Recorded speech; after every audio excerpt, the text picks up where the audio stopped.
Class 7th geography chapter number 5, chapter का नाम है वाटर। और बच्चों इस वीडियो में हम इस चैप्टर के एनसीईआरटी क्वेश्चन आंसर्स डिस्कस करेंगे। हमारा फर्स्ट क्वेश्चन है व्हाट इज प्रेसिपिटेशन, यानी कि प्रेसिपिटेशन क्या होता है। प्रेसिपिटेशन का हिंदी मीनिंग होता है वर्षण, जब कोई चीज बरसे, बारिश होना, दैट इज प्रेसिपिटेशन। पहले आपको इमेज दिखा देता हूं, ये देखो, ये होती है प्रेसिपिटेशन यानी कि बारिश। और आप भी ऐसे ही नहाते होंगे बारिश में, मुझे पक्का पता है। और एक और फॉर्म आपको प्रेसिपिटेशन की दिखाता हूं, ये है स्नोफॉल, राइट। चलिए अब हम आंसर डिस्कस करते हैं। The sun's heat causes evaporation of water vapour. सूर्य की गर्मी से, सन की हीट से क्या होता है, इवेपोरेशन होता है, यानी कि पानी भाप में बदलकर और फिर एटमॉस्फेयर में ऊपर चला जाता है। फिर ऊपर जाने के बाद क्या होता है, उसमें होता है कंडेंसेशन। स्टेज नंबर 2 पे कंडेंसेशन, यानी कि वो सारे वाटर वेपर एक दूसरे को ज्वाइन करते हैं और बादल बन जाते हैं, राइट। तो बादल बन जाते हैं और फिर अलग अलग वेदरिक क्लाइमेटिक कंडीशंस की वजह से फिर कहीं ना कहीं बारिश होती है, स्नोफॉल होती है और स्लीट भी होता है। तो बारिश, रेन क्या होती है आपको पता है, आप देख भी चुके हैं, है ना। स्नोफॉल क्या होती है आपको पता है। अब एक स्लीट भी प्रेसिपिटेशन की ही फॉर्म है। ये स्लीट क्या होता है, स्लीट में होता यह है कि साथ साथ कुछ स्नोफॉल भी होता है और साथ साथ कुछ बारिश की बूंदें भी आती हैं, दोनों चीजें साथ साथ होती हैं, तो उसको स्लीट बोलते हैं, ठीक है। तो सन की गर्मी की वजह से वाटर इवेपोरेट होकर ऊपर जाता है, फिर कंडेंसेशन होता है, बादल बनते हैं, फिर वो पानी नीचे बरस जाता है, ठीक है। तो उस चीज को, उस बरसने को, वो रेन के फॉर्म में, स्नो के फॉर्म में और स्लीट के फॉर्म में जब नीचे आता है वापस, तो उसको हम क्या कहते हैं, प्रेसिपिटेशन कहते हैं। So this process of water falling back onto the surface of the earth in the form of rain, snow and sleet is called precipitation। तो इन्हीं तीन फॉर्म में जब पानी वापस आ जाता है अर्थ पर, रेन के फॉर्म में, स्नो के फॉर्म में और स्लीट के फॉर्म में, इसे ही हम क्या कहते हैं, प्रेसिपिटेशन। ये है प्रेसिपिटेशन, ये भी है प्रेसिपिटेशन, ठीक है। और अगली बार जब बारिश आए तो पक्का नहाना आप, ठीक है, मजा आएगा। चलिए नेक्स्ट है अगला question, what is water cycle. Water cycle क्या होता है, तो वो साइक्लिक मूवमेंट जो वाटर क्रिएट करता है ना। वाटर जो है कहाँ कहाँ, एटमॉस्फेयर में, लैंड पे और वाटर बॉडीज में, यहाँ क्या करता है, एक साइक्लिक मूवमेंट फॉर्म करता है, तो इसे ही वाटर साइकिल कहते हैं। The process by which water continuously changes it's form, एक ऐसा प्रोसेस जिसमें पानी जो है अपनी चेंजेस फॉर्म करता है और सर्कुलेट करता है, अपनी फॉर्म चेंज करते हुए सर्कुलेट करता है, ठीक है। किस किस के बीच, ओशंस के बीच, ओशंस में वो लिक्विड फॉर्म में रहता है, ठीक है। फिर उसके बाद क्या होता है, एटमॉस्फेयर में जाता है, यानी कि सन की हीट से गर्म होकर और इवेपोरेट होके एटमॉस्फेयर में चला जाता है और ऊपर कंडेंसेशन होके बादल बनता है, ठीक है। और उसके बाद फिर लैंड और बारिश बन के फिर से जमीन पर आ जाता है। तो इस साइकिल को क्या कहते हैं, वाटर के इस साइकिल को वाटर साइकिल कहते हैं, राइट।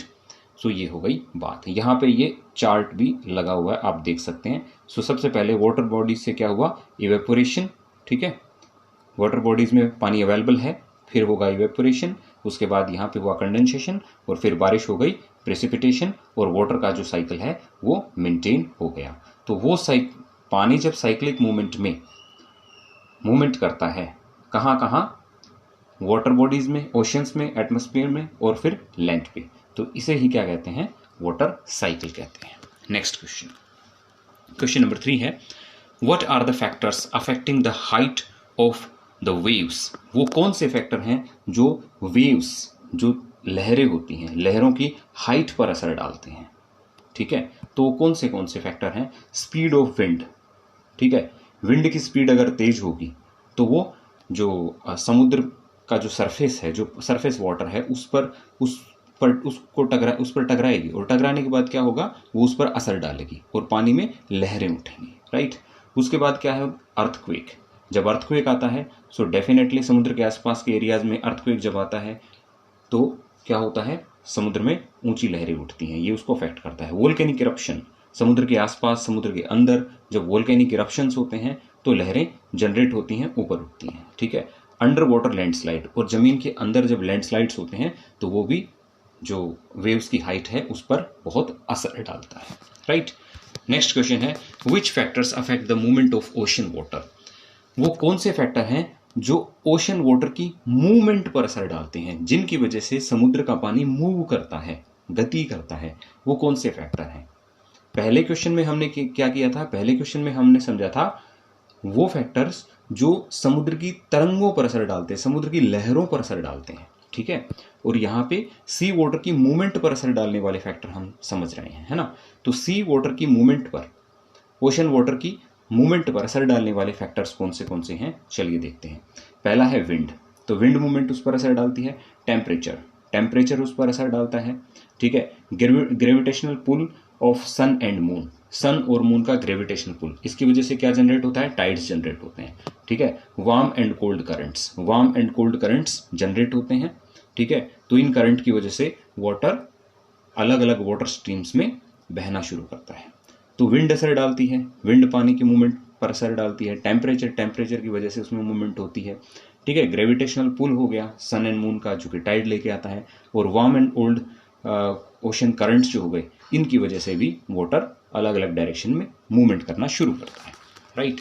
तो ये वो फैक्टर हैं जो सी या ओशन वाटर की मूवमेंट पर असर डालते हैं। Next, what are tides and how they are caused. Tides क्या होते हैं, ज्वार जिसे हम बोलते हैं, टाइड्स क्या होते हैं और वो कैसे बनते हैं। तो टाइड क्या होते हैं, rhythmic rise and fall of ocean water twice in a day, दिन में 2 बार एक लेवन तरीके से जब पानी ऊपर उठता है और नीचे जाता है। तो rise and fall of water in rhythmic manner twice in a day, ocean water में जब ये मूवमेंट होता है, रिदमिक राइज फॉल होता है, ठीक है, ओशन वाटर में ट्वाइस इन ए डे, दिन में 2 बार, तो इसको हम क्या कहते हैं, इसको हम टाइड कहते हैं। और इसी में एक बात और पूछी गई है, हाउ दे आर कॉज्ड, तो ये टाइड्स बनते कैसे हैं। The strong gravitational pull exerted by sun and the moon on the earth surface causes the tides. देखो, अर्थ में ही ग्रेविटी नहीं होती, ग्रेविटेशनल पुल सन के अंदर भी होता है और ग्रेविटेशनल पुल मून के अंदर भी होता है।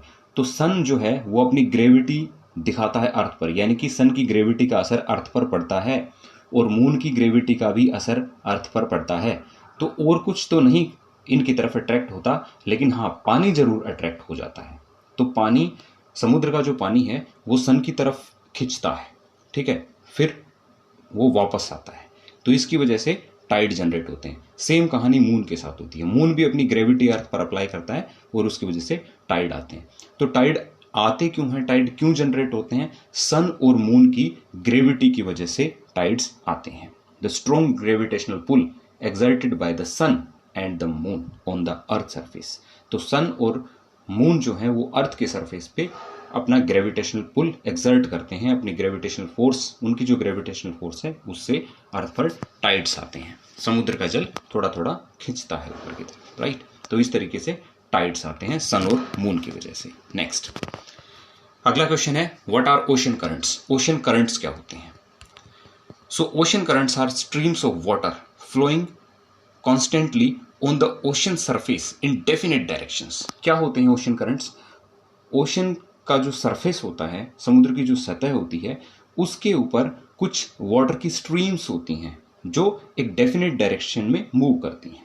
तो समुद्र के अंदर ही पानी की स्ट्रीम्स जो हैं वो बनी हुई होती हैं और वो अपनी निश्चित दिशा में अपनी निश्चित डायरेक्शन में मूवमेंट करती रहती हैं। इनको हम क्या कहते हैं, ओशन करंट्स कहते हैं। ये देखिए, ये जो मैप है ये आपकी बुक से लिया गया है।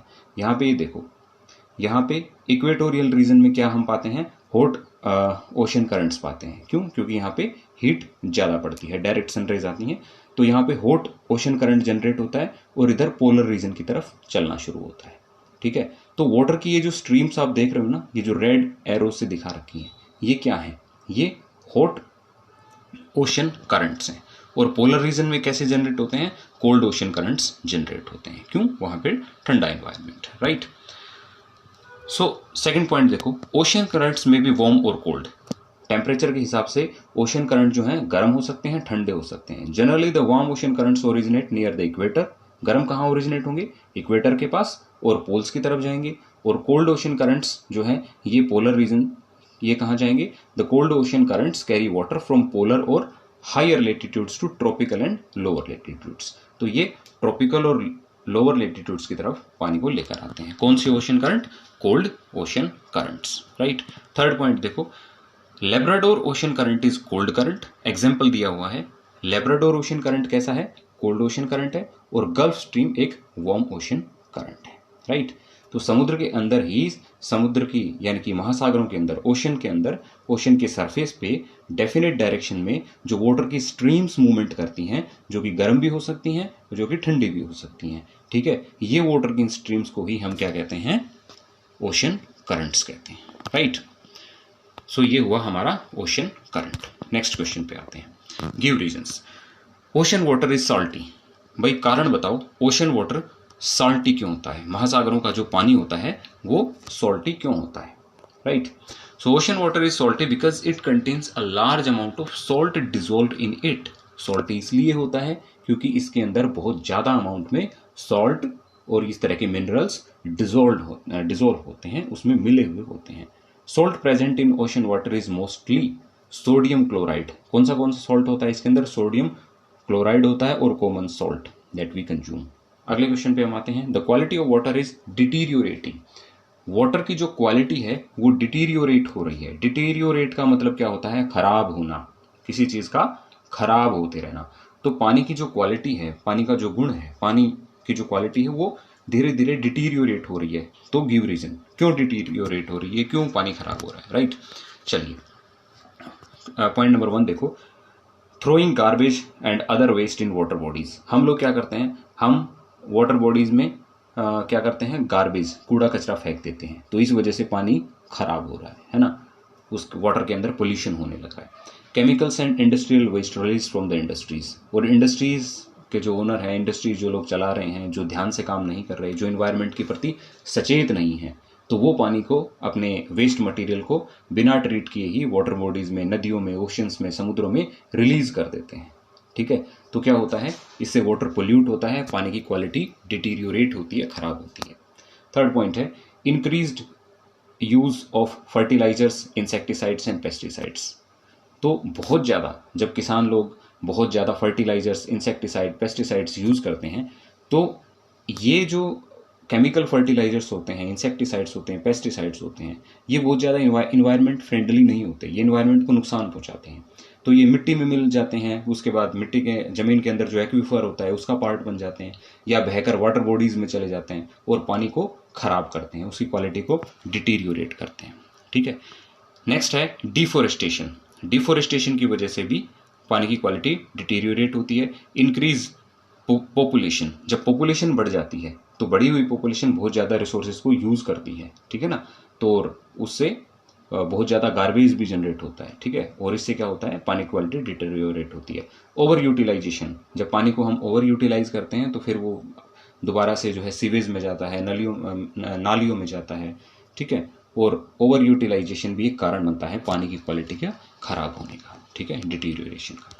तो ये देखिए आप, ये कुछ इमेजेस हैं, जो इमेजेस ये शो कर रही हैं कि पानी की क्वालिटी कैसे कैसे डिटीरियोरेट हो रही है, राइट। ये देखिए, ये इंडस्ट्री है और ये, इसकी वजह से पानी का कलर एकदम ब्लैक हो रखा है।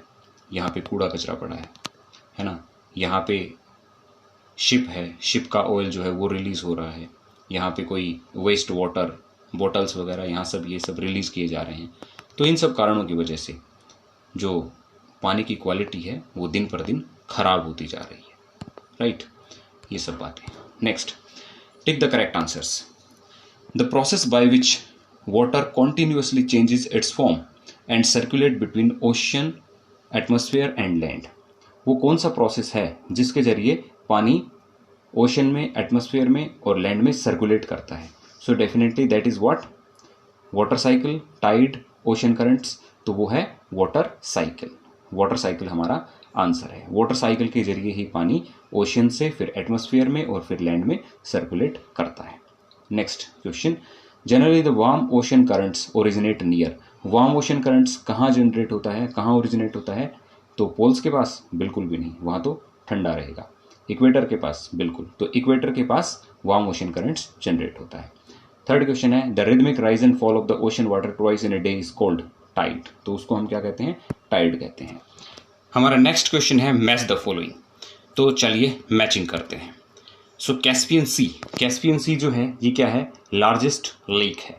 टाइड क्या होते हैं, periodic rise and fall of water, right, ये होते हैं टाइड्स। सुनामी को हम मैच करेंगे स्ट्रॉन्ग सिस्मिक वेव से, सुनामी का रिलेशन स्ट्रॉन्ग सिस्मिक वेव से है। और ओशन करंट्स क्या होते हैं, streams of water moving in definite paths. So अपने डेफिनेट पाथ में मूव करने वाली जो वाटर की स्ट्रीम्स होती हैं इन्हें हम क्या कहते हैं, ओशन करंट्स कहते हैं। सो इसके साथ ही इस चैप्टर के हमारे एनसीईआरटी क्वेश्चन आंसर्स डिस्कस होते हैं। Thanks for watching, bye bye.